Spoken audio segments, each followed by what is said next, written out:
Hello everyone and welcome to lesson 18 on the Save My STEM Physics channel.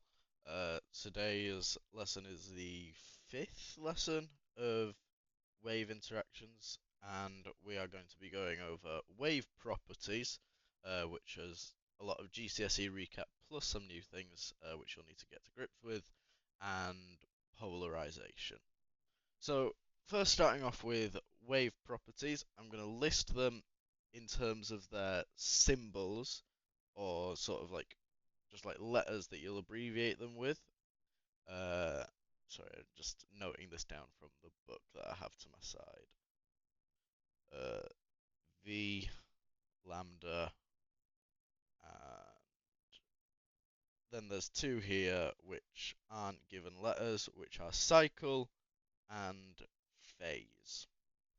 So A is for amplitude. So amplitude is the maximum displacement from equilibrium or the rest position. So if I do a little diagram here, we have this line in the center representing the rest position or the equilibrium point, and we'll just have a wave like this, and the amplitude is that section there. That's the maximum displacement. So the most displacement, the most distance from the rest position that the wave can have. Following on from that, we have x, which is just displacement. So amplitude is a displacement, but displacement could be any point. So it could be the distance from there to there, it could be the distance from there to there, it could be the distance from there to there. As long as it's from the rest position to the to the wave. Displacement could also be the displacement between two maxima, or not necessarily maxima, but that could be a displacement, the displacement between the two maximum displacements. And yeah, these are all valid displacements. Frequency is F, and the formal definition of frequency is wave cycles per second, and it is given in the unit of hertz. I must add the amplitude and displacement in meters, just like any other length. Frequency is in wave cycles per second, shortened to hertz. Period is time per cycle, so T is period. Big T is period. If it was little t, that would just be a measure of time, so seconds. Period is still a measure of time, but it is seconds per wave cycle. So say I have 2 wave cycles per second, the period of that would be half a second, because one wave cycle takes half a second to cross. And there's an equation for that, which I will get onto in just a second. V is wave speed, so the distance the wave travels in meters per second. Notably, it is not the distance from the like the measure of displacement to the rest position. It is the distance from one side of the wave to the other side of the wave, which is another property that we'll get into in just a second. Wave speed, distance traveled per second. It is just speed. It's basically just speed, right? Which carries on to our next point, lambda, which is wavelength. And wavelength is the distance from one point on a wave to the same identical point on an adjacent wave cycle. So let's say I choose this point on my wave, the identical point on the next wave cycle would be right there. So the wavelength for this wave would be equal to from there to there, right? Alternatively, if I just do another quick drawing and I have a wave that looks like this, if I wanted to measure the wavelength from this point, I would need to do the identical point on the next wave cycle. The wave cycle splits there, and the identical point is there, so it would be the wavelength from there to there, and that's what wavelength is, right?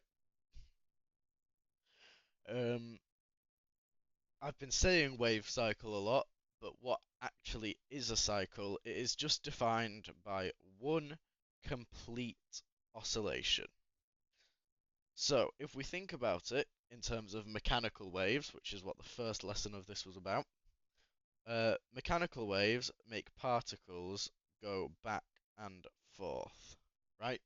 The cycle, or one complete oscillation, is when it goes forwards once, and then goes all the way back, and then comes back to where it was. That's a complete oscillation, and that's what one wave cycle is. And finally, we have phase. This is I didn't do this at GCSE, so I believe it's a new concept for A level. Um, and it is basically how far through a cycle you are.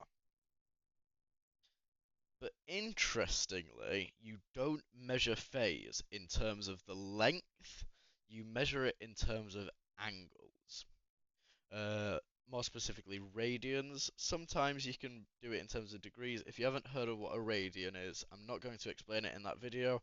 You'll be able to find many explanations online. But if you were to represent it just in terms of the distance, that would be called path difference.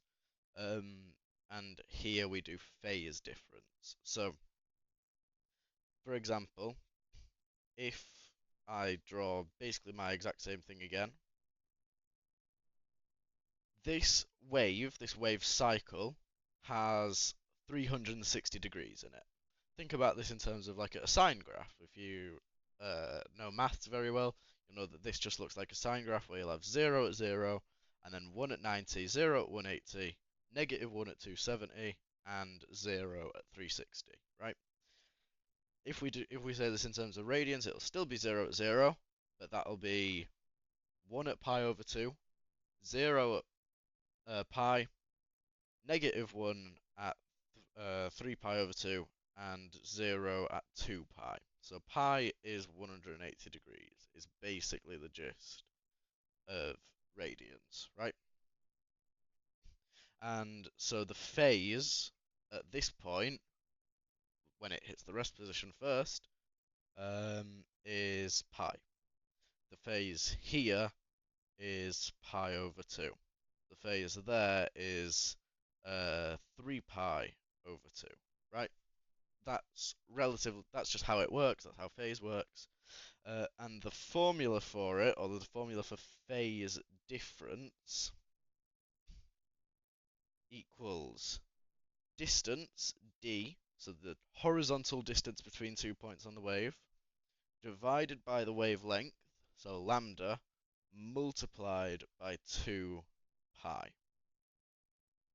If you want to find the path difference is just distance over wavelength. You don't need to multiply by 2 pi, and this formula is not in your formula booklets. This is something that you have to know. Phase difference equals d over lambda multiplied by 2 pi. And so these are all your wave properties. This is everything that you need to know.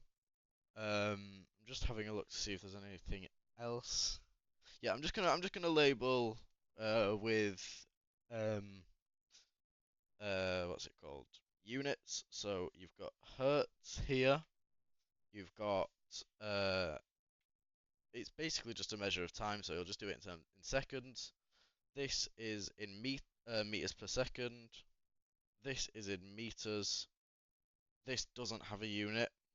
Amplitude and displacement obviously have the unit of meters, and phase doesn't have a unit either because 2 pi is a constant that doesn't have any units. Distance is in meters, lambda is in meters, meters over meters cancel out, so you get unitless times by unitless to get another unitless value, right? And now we're going to move on to polarization. So what is polarization? Light, as you may know, is an electromagnetic wave. It is a transverse wave, which means that it oscillates perpendicular to the direction of energy transfer. But every plane is perpendicular to the direction of energy transfer. So if we have this as the direction of energy transfer, it's going to have oscillations like that. It's going to have oscillations to the side. It's going to have oscillations on the other side. And this picture is getting very crowded, but it's going to have oscillations in every plane. So if I represent my Polaroid, my polarizer, in this, like, as this line, and I continue my direction of energy transfer, what my Polaroid will do is just make it oscillate in only one plane, right? So polarization, the formal definition is when light or an electromagnetic wave or a transverse wave is more accurate, that oscillates in many planes is made to oscillate in only one plane. Simple enough, right? The most common Polaroids that you'll see are vertical Polaroids and horizontal Polaroids, which means that so a vertical Polaroid will make it so that only oscillates vertically. Similarly, horizontal Polaroid will make it so that it only oscillates horizontally. And then there's just a tiny bit more that we need to get into in terms of this. So, as you'd expect, because there are less oscillations, the intensity decreases. So when something is polarized, its intensity decreases. So there's less oscillations, therefore less energy transferred, so lower intensity. I'm just realizing now that intensity actually wasn't listed in my book here. Intensity is another thing which is sort of linked to the amplitude, I guess. So yeah, so when things are polarized, their intensity decreases, and then the last thing that we need to get into for polarization is combinations of Polaroids. So if I'm instead just going to demonstrate this on a straight line now. So we've got it oscillating in many planes.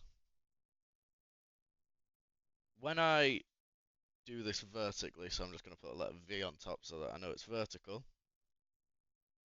it is going to come out looking like this, right?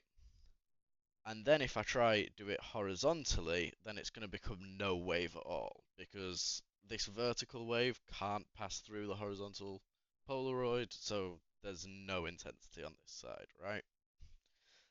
But if I were to do it such that I have a vertical Polaroid here, so I'm just going to do like a little bit, such that it goes like this. When I hit it with a different Polaroid, this time I'm going to do it at 45 degrees from the horizontal or from the vertical. 45 degrees is 45 degrees. It's going to, this is really hard to represent because it should be 3D, but it's no longer going to be vertical, it's not going to be horizontal, it's going to be at 45 degrees, and it's going to have lower intensity. If you were to do vertical with vertical, there would be no change. So it'd just continue like this, like it is in the middle here, if this was vertical.